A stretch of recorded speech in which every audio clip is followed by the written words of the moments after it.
چغل خوری کیا ہے؟ ایک بات جو تم دیکھتے ہو وہ بات ایسے انداز سے دوسرے کے پاس ذکر کرنا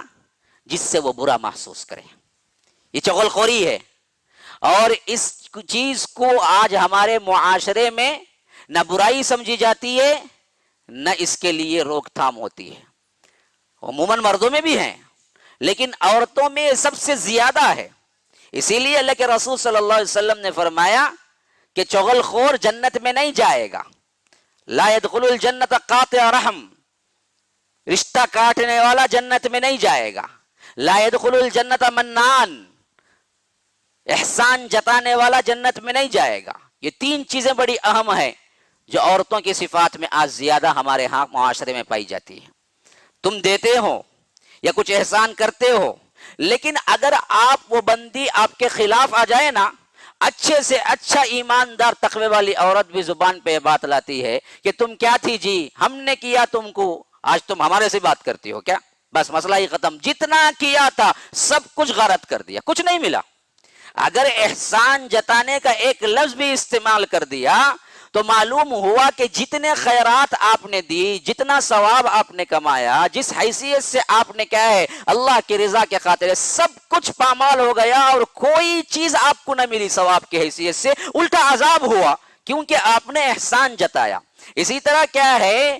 رحم کو کاٹنے والے یعنی رشتہ داریوں کو کاٹنے میں کیا ہے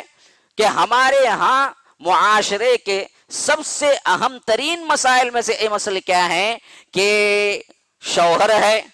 تو شوہر کو بھڑکائیں اپنی بہنوں کی طرف یا اپنی ماں کی طرف سے، اور ماں سمجھتی ہے کہ میرا بیٹا ہے تو کرو کیا، کہیں میری بہو لے کر نہ چلے جائے، اس کو بھڑکائیں اس کے خلاف۔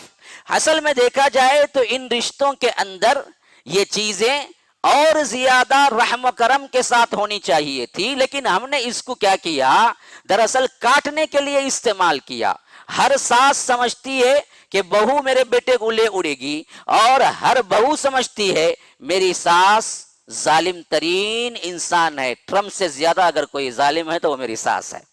ہاں، آج کے جلاد بھی اتنے ظالم نہیں ہیں جتنے میرے ساس ہیں۔ یہ ایک اپنے طور پر خود سوچ کے، اپنے طور پر پہلے سے متعین کر کے آتی ہے بندی، تو ہمیشہ کیا ہوتا ہے کہ ان کا ٹکراؤ اس حد تک جاتا ہے کہ جن کے اندر یہ حسد، ان کے اندر چغل خوری، جن کے اندر کیا ہے رشتوں کو توڑنا، جن کے اندر کیا ہے ایک دوسرے کا کیا ہے ادھر ادھر کا عیب لگانا، جس واسطے خاندانوں کے خاندان برباد ہو جاتے ہیں اور ابھی پتہ بھی نہیں چلتا، ایک چغل خوری سے تمہارا پورا خاندان برباد ہوا۔ مثلا تم نے کوئی مسئلہ کیا ہے اپنے طور پہ دیکھا، اگر تم وہ کسی اور کو بیان نہ کرتی تو مسئلہ آگے نہ بڑھتا۔ آپ جا کے کیا بولے، میں ان کے پاس بیٹھی ہوئی تھی، معلوم کیا تمہارے بارے میں وہ کیا بولنے کو ہی؟ اب وہ پوچھتی کیا بولنے کو ہی، کیا بولی، معلوم کیا انہیں ایسا بولی، اچھا انہیں ایسا بولی، ٹھہرو میں کیا بولتا ہوں دیکھو۔ اب ہو جاتی پھر، حالانکہ اگر تم نے دیکھا بھی ولو بالفرض، انہوں نے ویسا ہی کہا، لیکن تم اس کے دل میں نفرت دلانے کے لیے وہ لفظ استعمال کرنا ہی چغل خوری ہے۔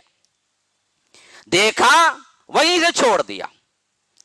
دیکھ کے اس کو لا کے دوسرے کے دل میں نفرت ڈالنے کے لیے لفظ اجاگر کرنا، بولنا، یہی چغل خوری ہے، اور یہ جہنمیوں کی صفت ہے جس سے اللہ تبارک و تعالی آگ میں ڈالے گا، جس سے اللہ تبارک و تعالی سخت نوٹس لے گا، جس سے اللہ تبارک و تعالی انگار میں جلنے کا کیا ہے عذاب دے گا۔ کون سی عورت تیار ہے جو اس چغل خوری کے بدلے جہنم اس کو منظور ہے؟ اللہ کی قسم یاد رکھو، جب تک ہم اپنی اصلاح کی حیثیت سے ان چیزوں پر پورا کنٹرول نہ کر پائیں گے تو ہم اہل جنت کے اندر شمار نہیں ہوں گے۔ یہ صفات وہ ہیں جن کو ہم معمولی سمجھتے ہیں، حالانکہ یہ معاشرے کو بربادی کے آخری دہانے پہ لے جاتا ہے۔